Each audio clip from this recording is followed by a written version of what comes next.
Hi, former Representative Propst. Thanks for joining us. I know one of the first questions I asked you after the election was, what's next? Yeah. And actually, you have an answer now you're able to share, right? Yes, I am. And thank you. And I told you, Tomas, when something comes up, I will let you know. And thank you for reaching out to me.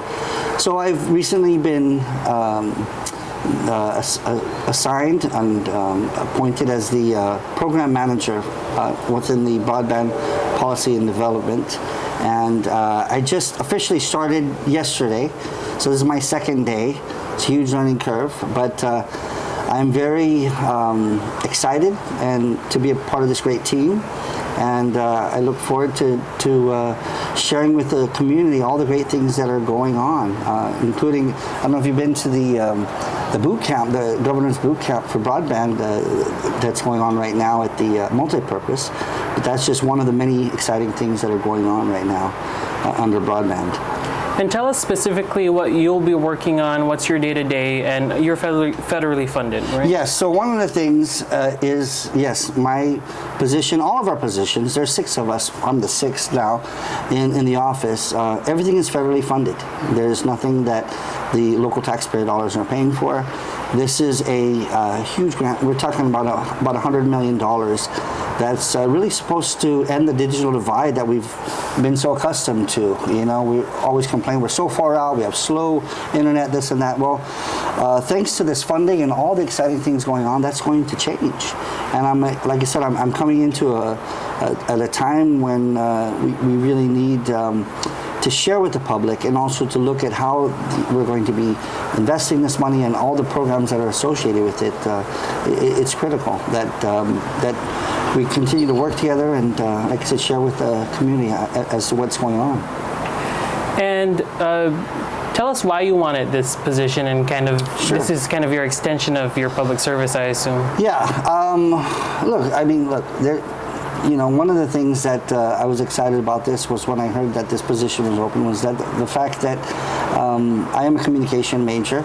I have extensive experience, of course, in program management in various capacities. My most recent being right before I got elected in office. For 6 years, I was the program manager for the wonderful CNMI Head Start program under PSS. And I worked hard. I think we still have a great team. I still feel like they're family even after all these years.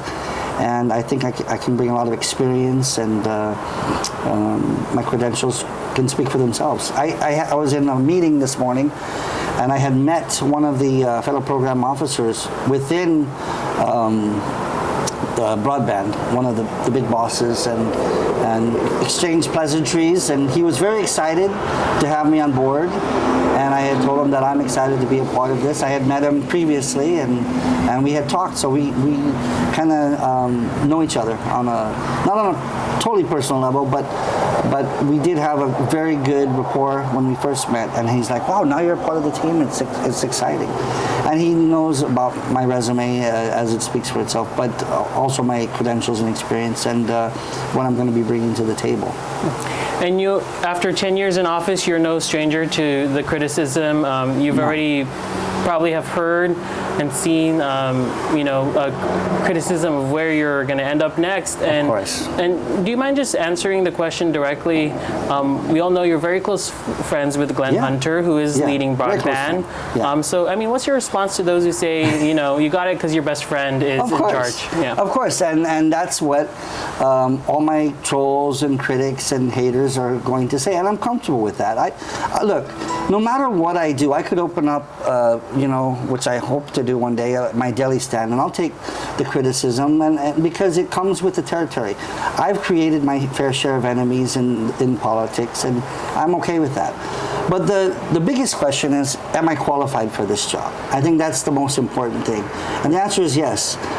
Ethan Legg today, one federal program officer, which was very kind, in our interview, he said, "You know what you need to tell your critics is that you're overqualified, and we're glad to have you on board." His exact words. And I'm sorry to quote him on that, but you can reach out to him when he's on his next visit and ask him that.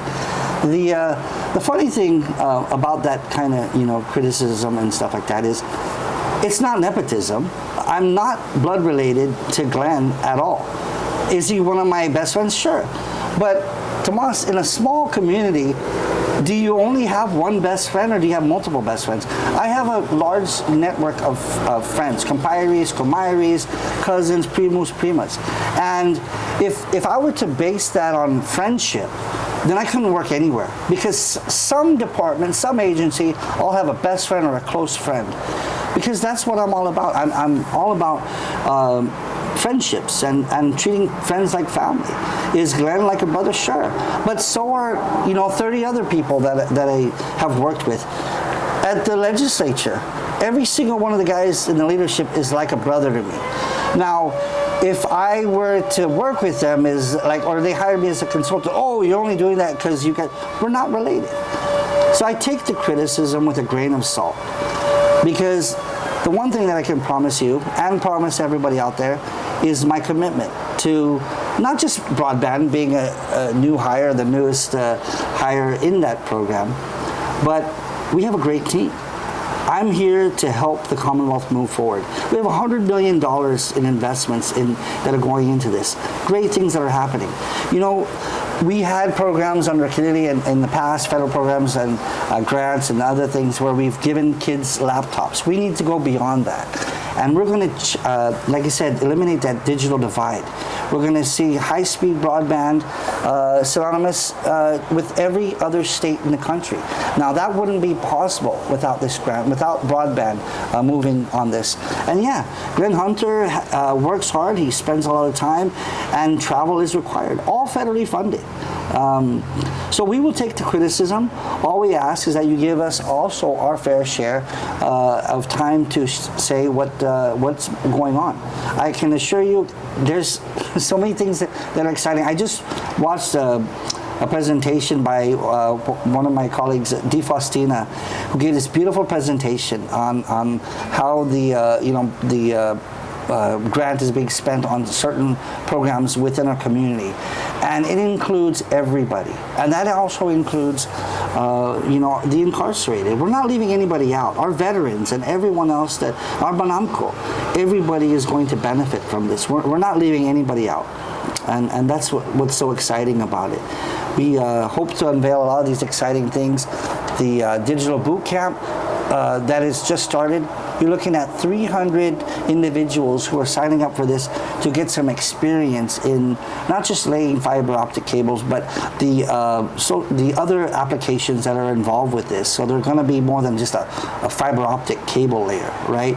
We're looking at giving these guys, these men and women, an opportunity to learn a valuable skill, but also to develop our workforce, our digital workforce, right, to prepare for what's coming ahead. And it's no secret that fiber optics is the thing, and that's a part of it. So is satellite, but that's another part. But with the fiber optics that's going to be laid out, we're going to need a lot of people on that. So is ITNE or Docomo or anybody else that comes in and gets a contract for moving us to a much higher speed, right, and to be parallel with the U.S.